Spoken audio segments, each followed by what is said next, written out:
Hi ಎಲ್ಲರಿಗೂ, welcome back to my channel. ನಾವಿವತ್ತು ಮನೇಲಿ ಈಸಿಯಾಗಿ ಬಟರ್ ಚಿಕನ್ ಹೇಗೆ ಮಾಡೋದು ಅಂತ ನೋಡ್ಕೊಂಡು ಬರೋಣ.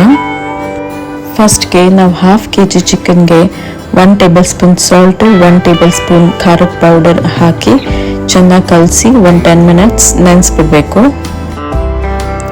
ನಾವು ಗ್ರೈಂಡ್ ಮಾಡೋದಕ್ಕೆ 1 ಟೇಬಲ್ ಸ್ಪೂನ್ ಶುಂಠಿ ಬೆಳ್ಳುಳ್ಳಿ ಪೇಸ್ಟ್, ಒಂದು 10ರಿಂದ 12 ಗೋಡಂಬಿ ಮತ್ತು 2 ಸ್ಪೂನ್ ಆಗೋಷ್ಟು ಕಾಯಿ ಇಷ್ಟು ಹಾಕಿ ಮಿಕ್ಸಿಗೆ ಹಾಕೊಂಡು ರುಬ್ಬಿಕೋಬೇಕು. ಇದನ್ನ ಫುಲ್ ನುಣ್ಣಗೆ ರುಬ್ಕೋಬೇಕು ಪೇಸ್ಟ್ ಥರ. ನೆಕ್ಸ್ಟ್ ನಾವು 2 ಸಣ್ಣ ಕಟ್ ಮಾಡ್ಕೊಂಡಿರೋ ಈರುಳ್ಳಿ, 2 ಕ್ಯೂಬ್ ಬಟರ್, ಸ್ವಲ್ಪ ಸಾಲ್ಟ್, ಸ್ವಲ್ಪ ಕಸೂರಿ ಮೇಥಿ, ಸ್ವಲ್ಪ ಚಿಲ್ಲಿ ಪೌಡರ್ ಮತ್ತು ಸ್ವಲ್ಪ ಚಿಕನ್ ಪೌಡರ್ ತಗೋಬೇಕು. ನೆಕ್ಸ್ಟ್ ಒಂದು ಪ್ಯಾನ್ಗೆ ಅದು ಹೀಟ್ ಆದಮೇಲೆ ಒಂದು ಸ್ವಲ್ಪ ಬಟರ್ ಹಾಕ್ಕೊಂಡು ಕಟ್ ಮಾಡ್ಕೊಂಡಿರೋ ಈರುಳ್ಳಿ ಹಾಕ್ಕೊಂಡು ಅದು ಗೋಲ್ಡನ್ ಬ್ರೌನ್ ಆಗೋಷ್ಟು ಫ್ರೈ ಮಾಡ್ಕೋಬೇಕು.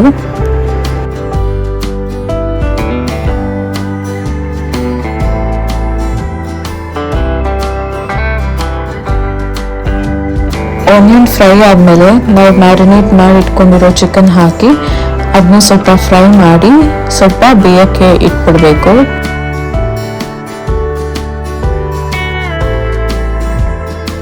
ಈಗ ಚಿಕನ್ ಸ್ವಲ್ಪ ನೀರು ಬಿಟ್ಟಿದೆ ಮತ್ತು ಸಾಫ್ಟ್ ಆಗಿದೆ. ಚಿಕನ್ ಪೌಡರ್ ಮತ್ತು ಚಿಲ್ಲಿ ಪೌಡರ್ ಮತ್ತು 1 ಟೇಬಲ್ ಸ್ಪೂನ್ ಅರಿಶಿನ ಹಾಕಿ ಮಿಕ್ಸ್ ಮಾಡ್ಕೋಬೇಕು.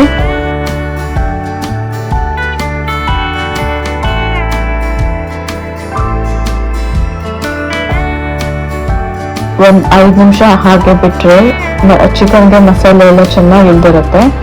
ಆಮೇಲೆ ನಾವು ಗ್ರೈಂಡ್ ಮಾಡ್ಕೊಂಡಿರೋ ಪೇಸ್ಟ್ನ ಹಾಕಬೇಕು.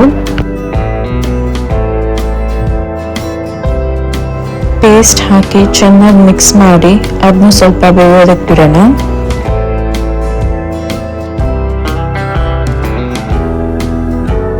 ನಿಮಗೆ ಗ್ರೇವಿ ಗಟ್ಟಿ ಆಯಿತು ಅಂತ ಅನ್ಸಿದ್ರೆ ಸ್ವಲ್ಪ ನೀರು ಆ್ಯಡ್ ಮಾಡ್ಕೋಬೋದು.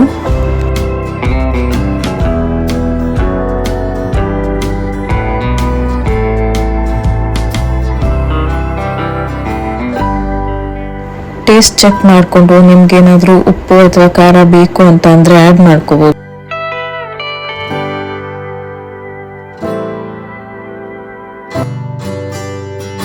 ಲಾಸ್ಟಲ್ಲಿ ಕಸೂರಿ ಮೇಥಿ ಹಾಕಿ 1-2 ನಿಮಿಷ ಕುದಿಸ್ಕೋಬೇಕು.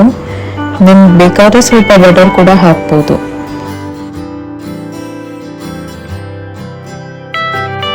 ಈಗ ಬಟರ್ ಚಿಕನ್ ರೆಡಿ ಆಗಿದೆ. ನೀವು ಟ್ರೈ ಮಾಡಿ ಹೇಗಿದೆ ಅಂತ ನನಗೆ ಕಮೆಂಟಲ್ಲಿ ತಿಳಿಸಿ. ಬಾಯ್.